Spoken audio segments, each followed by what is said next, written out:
Deixe aqui a sua risada no nosso chat. Nós tivemos a boa notícia hoje, e se alguém quer uma boa notícia, que o próprio Departamento do Tesouro, que é quem aplica as sanções Magnitsky, reafirmou oficialmente ontem a sua posição oficial sobre Alexandre de Moraes em uma carta que foi tornada pública hoje.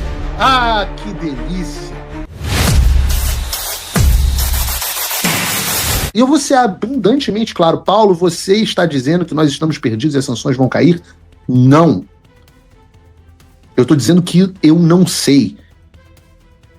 Isso me parece que está sendo discutido e está além da minha capacidade de ação.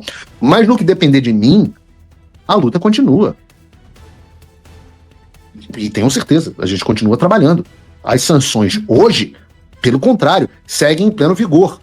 Na verdade, apesar desses rumores, nós tivemos a boa notícia hoje, e se alguém quer uma boa notícia, que o próprio Departamento do Tesouro, que é quem aplica as sanções Magnitsky, reafirmou oficialmente ontem ao Congresso dos Estados Unidos, ou seja, depois dos rumores, ontem o Tesouro americano informou ao Congresso dos Estados Unidos a sua posição oficial sobre Alexandre de Moraes em uma carta que foi tornada pública hoje pelo congressista do partido do Trump, Rich McCormick. Eu vou ler a carta aqui para vocês. Coloca a carta aí na tela, Bruno. A carta é de 8 de dezembro, do Tesouro, Departamento de Tesouro dos Estados Unidos, Honorável Rich McCormick, Câmara dos Representantes dos Estados Unidos, bababá. Prezado deputado, congressista Rich McCormick, obrigado por sua carta de 1º de outubro referente à designação do Tesouro entre do ministro do Supremo Tribunal Federal, Alexandre de Moraes, que utilizou sua posição para autorizar detenções provisórias arbitrárias e suprimir a liberdade de expressão. A ação foi tomada com base na ordem executiva 13.818, que amplia e implementa a Lei Magnitsky Global de responsabilização por direitos humanos e tem como alvo perpetradores de graves abusos de direitos humanos ao redor do mundo. A ação seguiu-se a revogação pelo Departamento de Estado do visto de Moraes e de seus familiares imediatos em 18 de julho. Devido à cumplicidade deles em auxiliar e encobrir... devido à cumplicidade deles em auxiliar e encobrir a campanha ilegal de censura de Moraes contra pessoas em solo norte-americano. Atenciosamente, Jonathan Blum, vice-secretário, assistente principal do Escritório de Assuntos Legislativos. Ou seja, como eu disse, desde o início, eu tenho que ser transparente com vocês. No Departamento de Estado e no Departamento de Tesouro, tudo segue normal. O que não significa que Trump amanhã não dê uma ordem diferente que será cumprida. O presidente é o Trump. E ele pode dar uma ordem caso ele entenda que isso atende melhor os interesses americanos. Eu lamento. Não tem nada que eu possa fazer. Não tem nada que o Eduardo possa fazer. E se isso acontecer, se acontecer esse banho de água fria, balde de água fria, como disse o Cláudio Dantas, e daí? E daí? A gente vai continuar lutando, a gente vai continuar... Se a gente sofrer uma derrota, e daí? A gente vai continuar lutando. Por quê? Porque qual é a alternativa? Qual é a alternativa? A alternativa é a gente cuidar da nossa própria vida? Eu faço isso com o Vasco. O brasileiro bota a camisa da seleção e eu acho que há uma confusão mental aqui de que isso aqui é um jogo de futebol. O Vasco não tá bem, então vou parar de acompanhar o Vasco, que realmente eu diminui muito, não vejo mais o Vasco. Porque foi rebaixado, ou porque não tá nem pegando uma vaga na Sul-Americana, etc. Isso não é isso. Isso não é jogo de futebol. Isso aqui é o destino do nosso país. Tem pessoas presas, tem famílias destruídas, tem negócios. Você que está tocando a sua vida, você não sabe o que vai acontecer. Tem violência, tem narcotráfico. Todas as pessoas que o amam estão nesse país. E de que adianta vestir a camisa do Brasil, da seleção, nas manifestações e não fazer tudo o possível? Todo o possível. Tudo o que a gente pode. E se não houver forma, se a gente for derrotado e fracassar miseravelmente, como meu bisavô general Euclides Figueiredo fez a Revolução de 32 contra o Getúlio Vargas. Eu sempre conto aqui essa história, ditadura Vargas, o Vargas começou a governar sem uma constituição. O que meu bisavô fez? Fez uma revolução armada em São Paulo, usando a força pública de São Paulo, é o feriado de 9 de julho de vocês em São Paulo, comandou a revolução, saiu do Rio de Janeiro para ir para São Paulo, comandar a força pública numa revolução contra a ditadura do Getúlio Vargas. O que aconteceu? Perdeu a revolução, morreram 1.000 pessoas, foi preso, foi exilado como eu, ficou preso, exilado. Em 34 veio uma anistia, veio uma Constituição, ele foi solto. Em 37 foi preso de novo. Conspirou contra o Vargas, foi preso de novo. Só foi ser anistiado, acho que em 42, se eu não me engano, foi a segunda anistia. Me corrijam aí no chat os historiadores, se eu tiver errado. E é isso, essa é a saga, pô. Em 45, ele voltou como deputado constituinte. 13 anos, eu não gosto desse número 13, mas 13 anos depois de ter sido derrotado na Revolução.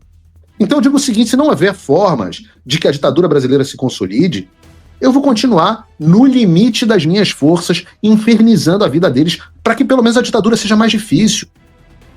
E se foi só isso que eu consegui até agora, que seja assim. Por quê? Porque, acreditem, tudo pode piorar. O inferno é um poço sem fundo. O Brasil tá ruim, tá piorando, mas pode piorar muito mais. E eu sempre digo a vocês, eu sou um enorme defensor, não da ideia de salvador da pátria, mas da ideia de responsabilidade individual. Eu sempre repito aqui a frase do John Kennedy: não pergunte o que o seu país pode fazer por você, mas o que você pode fazer pelo seu país. Aliás, hoje eu convido você a fazer essa reflexão sincera. Eu não estou aí com você. Eu digo o seguinte, você com a sua consciência e Deus. Faça a seguinte reflexão. Você fez e faz tudo o que pode pelo seu país? No limite das suas forças? Você apoia todas as causas que poderia apoiar? Em vez de ter, por exemplo, gasto supérfluo? Você externa a sua posição? Você vai em todas as manifestações? Você ocupa o espaço dos lugares que você está? Ou você tem medo? Ou você está cuidando da sua própria vida? Se você está de consciência tranquila, parabéns. Pelo número de apoiadores que eu tenho, eu diria que as chances são de que provavelmente você não faz nada. Você só reclama e espera que alguém resolva as coisas para você. E aí me encontra na rua e fala: Paulo Figueiredo, você é a nossa única esperança. Paulo Figueiredo, você é nosso herói. Toda hora, aqui, em todos os lugares que eu vou. Aí eu pergunto: você é meu apoiador? Ah, não, mas você, vou virar seu apoiador. Eu falo assim: por que eu sou a única esperança? Eu posso dizer, pelo menos, que eu tenho minha consciência tranquila. Eu fiz tudo que eu podia fazer e vou continuar fazendo. Ontem o Pavinato me perguntou por que eu vou continuar fazendo, qual é a minha motivação. E eu digo o seguinte para vocês, a minha motivação é a parábola dos talentos, que quando o meu senhor voltar para me pedir para prestar contas, eu tenho que ter certeza de que eu não enterrei nenhum talento. Eu tenho que ter certeza que eu carreguei a minha cruz. Eu tenho que ter certeza que eu me dispus a perder minha vida para tê-la. Isso é ser temente a Deus. Isso é ser cristão. Não é julgar os outros lá que gostam de queimar rosca, ou que comeram a vizinha, ou o que quer que seja. Eu faço o meu melhor, mesmo, especialmente sabendo que eu posso perder, até mesmo a vida. E eu não faço isso porque eu acho que eu vou me transformar o mundo com a minha ação. Não, imagina esse grau de arrogância. Não me acho isso tudo, não. Eu faço porque eu tenho fé que se eu fizer o meu melhor, talvez por graça e misericórdia, o nosso Senhor resolva me dar o privilégio de me usar um pouquinho para o seu reino. Só tem um problema. O Deus no qual eu acredito é o Deus de amor e graça, mas ele é também o Deus da justiça. E é justo que diante de tudo que foi feito pelo povo brasileiro e tão pouco que foi feito pelo povo brasileiro de volta, é justo que a nossa nação se liberte? Talvez o reino de Deus para o povo brasileiro, para a classe política brasileira, para a elite financeira brasileira, para as pessoas que estão se omitindo, talvez o reino de Deus seja o juízo.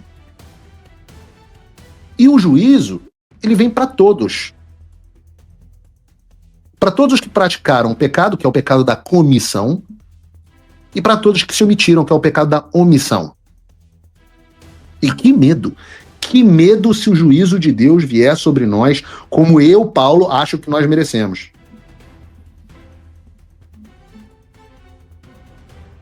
Então o que eu digo a vocês? Por enquanto, Lei Magnitsky segue a todo vapor. Por quanto tempo? Não sei.